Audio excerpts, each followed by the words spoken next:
తిరిగి చూస్తే రాశి. నేనన్నా షీ ఈజ్ వాకింగ్, చిన్న బ్యాక్ ప్యాక్ వేసుకొని ఇట్లా అని నడుచుకుని, సో క్యూట్.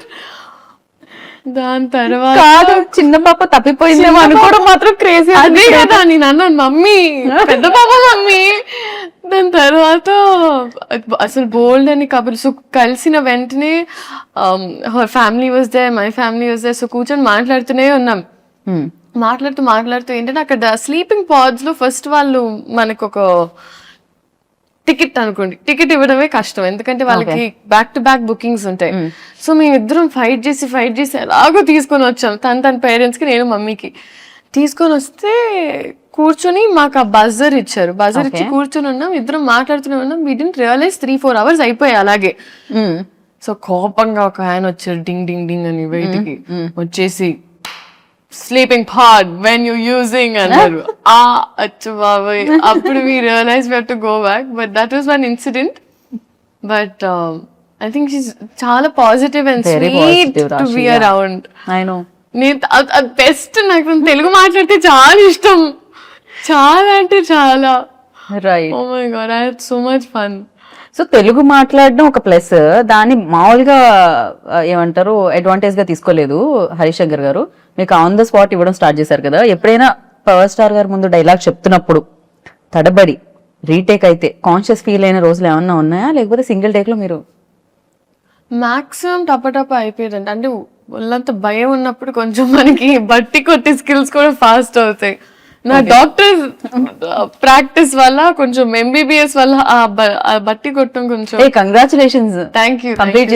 అసలు ఎలా మేనేజ్ చేస్తున్నారు లీలా మీరు అటు? అది జనరల్ ఎంబీబీఎస్ చదవాలంటే ఆయన బెస్ట్ ఆఫ్ బోత్ వరల్డ్స్ లాగా మేము ఏదో అలా ఇన్స్పైర్ అయ్యి కొంచెం ట్రై చేసాం అంతే.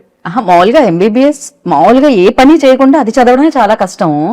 అలాంటిది ఇక్కడ ఇంత పని చేస్తూ అసలు టైం సరిపోకుండా వర్క్ చేస్తూ అది కంప్లీట్ చేయడం, ఇట్ వాజ్ ఎక్స్ట్రీమ్లీ హెక్టిక్ అండి. ఇంకా నేను నా పిల్లలకి అలాంటి టాస్క్ పెట్టాలని నేనైతే అనుకోవట్లేదు. It was extremely hectic. కానీ అమ్మ డాక్టర్ అవ్వడం వల్ల, అండ్ ప్లస్ ఆస్మోసిస్ అని ఒక అప్లికేషన్ ఉంది. సో అక్కడ ఇన్ సంథింగ్ లైక్ ఆస్మోసిస్ మేము టైం టు టైం ఒక్కొక్క LAQ or SA short notes whatever తీసుకొని నోట్స్ రాసుకోవడం జరిగేది. Right. But it was a task అండి, అమ్మో. బట్ ఆ విషయంలో I would like to thank my entire team. ఎప్పుడు నేను వర్క్ చేసిన వాళ్ళందరూ నాకు ఒక స్కెడ్యూల్ తర్వాత నేను వెళ్ళిపోవాలి, I need to go back అన్నప్పుడు నన్ను పంపించేవారు. సో నేను ఓవర్ వర్క్ చేసేదాన్ని. ఒక రోజులో ఒక 2-3 షిఫ్ట్ చేసేసి దాని తర్వాత ఒక మంత్లో ఒక లాస్ట్ 10-15 days వెళ్ళిపోయేదాన్ని. బట్ ఒకటి అయిపోయింది అనుకున్నానండి. So I'm glad it's done. And అమ్మయ్య నిజంగా. అండ్ ఈ టైంలో I feel like it's not such, ఇప్పుడు ఊరికే ఒక యాక్టర్ అవ్వడం వల్ల maybe people talk about it this much, కానీ ఈ జనరేషన్లో మల్టీ టాస్కింగ్ అనేది మీరు ప్రతి ఒక్కరిలో చూస్తారు. ఇప్పుడు యావరేజ్ నా ఏజ్ ఉన్న ప్రతి అమ్మాయి either doing 2-3 jobs చేస్తున్నారు, లేకపోతే they're handling ఒక ప్యాషన్. చాలా మంది డాన్సర్స్ ఆర్ సింగర్స్ వాళ్ళ జాబ్స్ తో హ్యాండిల్ చేస్తున్నారు. సో అందరూ మల్టీ టాస్క్ చేస్తారు. సో ఐ ఫీల్ లైక్ మనమన్న జనరేషన్ అంతా ఫార్వర్డ్ ఉంది, అండ్ మనం అంతా హార్డ్ వర్క్ పెట్టకపోతే అంటే చాలా గుడ్ స్టూడెంట్స్ అయితే ఒక కంప్లీట్ చేయాలి అమ్మ చెప్పిన టాస్క్ మనం ఫాలో అవుతున్న. అది నేను మమ్మీ కోసం చేయలేదండి, మెయిన్ గా నేను తాతగారికి ఒక మాట ఇచ్చాను. And more than that I think నాకు ఎక్కడో ఒక సెన్స్ ఆఫ్ రియల్ అనిపించేది. నాకు ఒక ఈ సినిమాలు కొన్నిసార్లు మనల్ని చాలా ఒక రంగుల ప్రపంచంలోకి తీసుకెళ్ళిపోతుంది. జనాలు ఇచ్చే ప్రేమ మనం చాలా ఓవర్వెల్మ్ అయిపోతాం. సో నాకు ఒక రియల్ టీచింగ్స్ ఉండాలంటే ఇట్ వాజ్ నాకు ఆ కాలేజ్ లైఫ్ ఎక్స్పీరియన్స్ చేయడం చాలా ముఖ్యం. కాకపోతే నేనేంటంటే నేను ఎప్పుడు పోస్ట్ చేయలేదు నా కాలేజ్, బికాజ్ ఆ ప్రపంచం వరకే ఉంచాను. So it was those 2-3 friends and all that. So నా క్లాస్ మేట్స్ అయినా వీళ్ళందరితో ఇట్ వాజ్ వెరీ డిఫరెంట్. అక్కడ ఒక కాలేజ్ స్టూడెంట్, మనకి రికార్డ్స్ టైంకి వెళ్ళాలంటే రికార్డ్స్ టైంకి వెళ్ళాలి. వైవాలో తిట్టించుకోవడం అంటే అది ఇంకా రోజు కాబాతే వైవాస్లో తిట్టించుకోవడం. సో అది నాకు చాలా it was important in shaping me as a human being. Right. And this for recognition I feel అట్లా. కాకపోతే ఇది ఒక 10-15 ఏళ్ల తర్వాత మీరు చెప్తే బాగుండేదేమో, కానీ ఇంతలోనే ఆ రియలైజేషన్ రావడం అనేది గొప్ప విషయం అనమాట. జనరల్లీ చాలా ఎక్స్పీరియన్స్ తో వస్తుంది అంటారు కదా, సో ఆ ఎక్స్పీరియన్స్ కంటే ముందే మీకు రియలైజేషన్ ఉంది, అది గుడ్ థింగ్ అన్నిటికంటే. Thank you. And at the same time like definitely ఒక commercial film, mass film, biggest hero చేస్తున్న ఫిలిం అంటే థియేటర్ లో విజువల్స్ నాకు తెలిసి ఫస్ట్ టైం మనం చూసినా కూడా మళ్ళీ ఇంకోసారి వెళ్ళి చూస్తే గానీ డైలాగ్లు అర్థం అవ్వనివ్వరు, ఆ విజువల్స్ అన్నేస్తాయి అనమాట థియేటర్ నుంచి. సో ఎలా ప్లాన్ చేస్తున్నారు 19th కి? మమ్మీతో వెళ్తున్నారా, టీమ్ తో వెళ్తున్నారా సినిమాకి? నేను చెప్పాలి వాళ్ళే ఎక్కడ వెళ్ళనిస్తారో, బట్ నాకైతే మాస్ థియేటర్కే వెళ్ళాలి అనుంది మనసంతా. It's always there, but let's see. నేను యాక్చువల్లీ యూజువల్గా ఏం చేస్తానంటే, నా ఫస్ట్ సినిమా పెళ్లి సందడి రిలీజ్ అయినప్పుడు వాజ్ ద ఫస్ట్ టైం పేపర్లు ఎగరేసి ఆ ఎక్స్పీరియన్స్ నాకు ఫస్ట్ టైం జరిగింది. సో ఇప్పటికీ నాకు ఆ పేపర్లు ఏవైతే ఎగరేసారు నాతో ఉన్నాయి, ఒక 4-5 పీసెస్ నేను ఇప్పటికీ పెట్టుకున్నా ఒక మెమరీ లాగా. Okay, so I feel like ఈ సినిమా కూడా నేను వచ్చేస్తా. రైట్. చాలా రకాల మాస్ ఫిలిమ్స్ చూసాం మనం, ఈవెన్ ఆయన చేసినవి చూసాను. ప్రీవియస్ గబ్బర్ సింగ్ మనం చూసాం, హరిశంకర్ గారు అండ్ ఆయన కాంబినేషన్ లో వచ్చింది, అందులో కూడా ఆయన కాప్ రోల్ ప్లే చేయడం జరిగింది. సో డిఫరెన్స్ ఏంటి ఉస్తాద్ భగత్ సింగ్ కి ప్రీవియస్ కాప్ ఫిలిమ్స్ కి, పవన్ కళ్యాణ్ గారు ప్రీవియస్లీ చేసిన ఫిలిమ్స్ కి అంటే what you say? I think our year in time ki that was Gabbar Singh was huge, and I was a Gabbar Singh fan. And 2026 ki Ustad Bhagat Singh is apt. Okay, Yeah. అసలు ఆ వ్యత్యాసం అయితే ఉంది, Yeah. ఆ తేడా అయితే ఉండింది అంటున్నారు రెండిట్లో పాటు. Okay.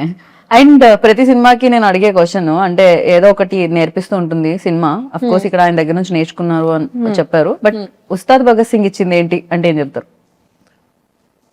And one memory always cherish, like 4 పేపర్ల మీద దాచుకున్నారు కదా ఫస్ట్ వచ్చినవి, సో ఉస్తాద్ నుంచి అలా దాచుకోవాలంటే ఏంటి?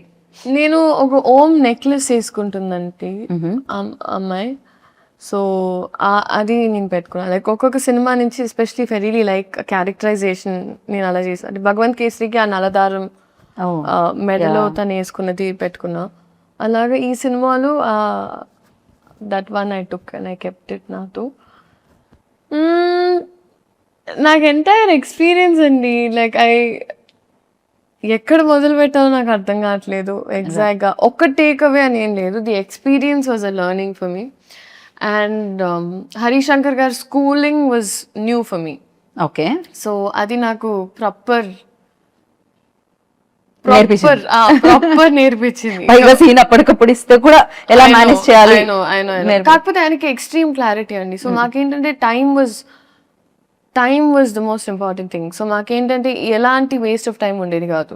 సెట్కి వెళ్ళమా టప్ప start. So I knew that at all times నేను అలర్ట్గా ఉండాలి. సో ఒకరోజు ఈవెన్ ఒక 8 కాస్ట్యూమ్ చేంజెస్ ఉన్నా నేను చాలా హ్యాపీగా వెళ్ళి టప్ప మార్చుకొని వచ్చేదాన్ని. సో నా మైండ్లో ఏంటంటే ఎన్ని షార్ట్స్ దొరికితే ఒక రోజు how many ever shorts we can finish, it's better. So నేను ఫస్ట్ టైం మేబీ ఒక సినిమాని ఆ యాంగిల్లో చూడడం కూడా జరిగింది. సో ఇవాళ ఎంత కంప్లీట్ చేయాలి, ఇది మామూలుగా it's the direction departments thing, but ఈ సినిమాలో నేను కూడా ఏంటి ఎంత చేయాలి, అవునా అది చేయాలని అలా ఒక ఇట్ వాజ్ టీమ్ వర్క్ అండి హోలిస్టిక్లీ. అంటే ఆయన టైమింగ్స్ అర్థం చేసుకొని అండ్ ప్లస్ అందరం మా టోస్ లో ఉండి ఇట్లా. ఖచ్చితంగా. అంటే ఈ సినిమా చాలా టైం కూడా పట్టింది, మధ్య మధ్యలో ఒక చిన్న బ్రేక్ కూడా రావడం జరిగింది, because is very busy politics లో అక్కడ ఉన్నప్పుడు. ఈ ఫిలిం కోసం మీరు చాలా వదిలేశారు అని కూడా విన్నాం న్యూస్ లో, అది ఎంతవరకు నిజం? So actually that is the truth అండి. సో అంటే ఏం జరిగిందంటే మేము యాక్చువల్లీ చాలా పార్ట్స్ ఆల్రెడీ షూట్ చేసేసాం. సో అది షూట్ చేయడం వల్ల I knew for a fact now మేము రెజ్యూమ్ చేసినప్పుడు ఆయనకు ఒక సెట్ డేట్స్ ఆబ్వియస్లీ మాకు ఇచ్చారు. అండ్ అదే టైంలో మామూలుగా ఏ సినిమానా they understood, they knew that okay ఈ సినిమా షూటింగ్ స్టార్ట్ అవుతుంది. సో అమికబుల్ గా అయ్యింది. సో వేరే సినిమా టీం కూడా లేదు ఇంకా బికాజ్ ఆ సినిమా స్టార్ట్ అవుతుంది, సో ఎలాగో ఇట్లా కష్టం అవుతుంది 2 సైడ్